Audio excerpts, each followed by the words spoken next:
একদল আরেক দলের হাত ফসকে পালানোর এই খেলার নাম পাক্ষি। ডাকটানা ঘরে দাঁড়িয়ে প্রতিপক্ষকে আটকানোর লড়াই এটি। আধুনিকতার ছোঁয়ায় হারিয়ে যেতে বসা গ্রামীণ খেলাধুলা চলছে পঞ্চগড়ে। গ্রামীণ খেলাধুলাকে নতুন প্রজন্মের কাছে তুলে ধরতেই এই উদ্যোগ বলে জানিয়েছে জেলা প্রশাসন। প্রতিটি উপজেলায় গ্রামীণ বিলুপ্তপ্রায় খেলাধুলার আয়োজন করা হচ্ছে। পাক্ষি, হাডুডু, বৌছি, রশিটান, ডাঙ্গুলি, তৈলাক্ত কলাগাছে চড়া ও লাঠি খেলার মতো এক সময়ের জনপ্রিয় খেলার দেখা মিলছে আয়োজনে।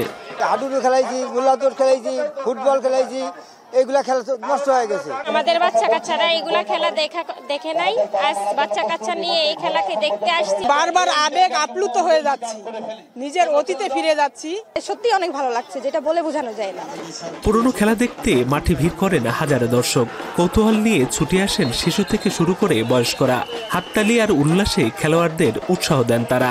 স্থানীয়রা বলছেন, গ্রামীণ বাংলার এসব খেলাধুলা বিলুপ্ত প্রায়। তরুণরা আসক্ত মোবাইল গেমে। ভালো লাগতেছে, সাথে আমার মেয়েকেও নিয়ে আসছে। শহরে থেকে তাই দেখা হয় না, তবে খুবই ভালো লাগছে। আমি এই খেলাগুলো শিখে আমার সহপাঠীদের সাথে খেলবো। তৈলাক্ত কলাগাছে ওঠার প্রাণপণ চেষ্টা আর ঢাকঢোলের তালে তালে লাঠির লড়াইয়ে বিনোদন খুঁজে পায় দর্শকরা। মানুষকে আনন্দ দিতে পারায় খুশি খেলোয়াড়রাও। আর এসব খেলা যেন হারিয়ে না যায় সেই আকুতি বয়োজ্যেষ্ঠদের। এরকম উৎসাহ নেন, হাডুডু খেলান, পাখি খেলান, লাঠি খেলান।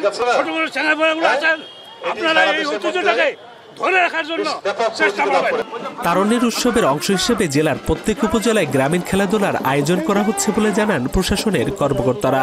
তরুণদের মাদক ও মোবাইল আসক্তি থেকে সুস্থ বিনোদনের পথে নিয়ে আসতেই এমন আয়োজন বলে জানান তারা। গ্রামীণ খেলাধুলো যেন আমাদের পুনরুজ্জীবিত হতে পারে এবং আমাদের তরুণ সমাজ যারা এই গ্রামীণ খেলাধুলোগুলো ভুলে গেছে এবং আজকে এই যে বিভিন্ন আমাদের যে সামাজিক সমস্যা রয়েছে, মাদকাসক্তি থেকে শুরু করে মোবাইল আসক্তি, এগুলো যেন প্রতিহত আমরা করতে পারি। সুস্থ সংস্কৃতি থেকে তাদেরকে আনার জন্য আমরা প্রত্যেকটি উপজেলায় এই গ্রামীণ খেলাধুলা আয়োজন করতে চলেছি। ইতিমধ্যেই আমরা আজকে সহ 2টি উপজেলায় আমরা গ্রামীণ খেলাধুলা আয়োজন করেছি।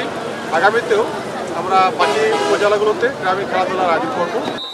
মাঠভরা দর্শক প্রমাণ করে এখনো সমান জনপ্রিয়তা ধরে রেখেছে গ্রামীণ বাংলার খেলা।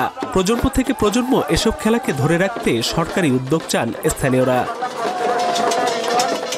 রহমান, এখন পঞ্চগড়।